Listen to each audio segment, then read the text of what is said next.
how to fix Snapchat audio problem. So if you have any problem with the audio or music in Snapchat, go to the settings on your phone and then go to the apps manager.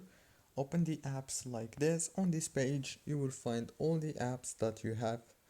Scroll until you find Snapchat. Okay, now scroll like this, click on Snapchat and then click on force stop. And now all what you want to do next is very simple. Click on the data usage right here and make sure to enable all these options, and then go back to the home page. Open the Play Store or the App Store if you have iPhone. Go to the search bar, search for Snapchat and click on update.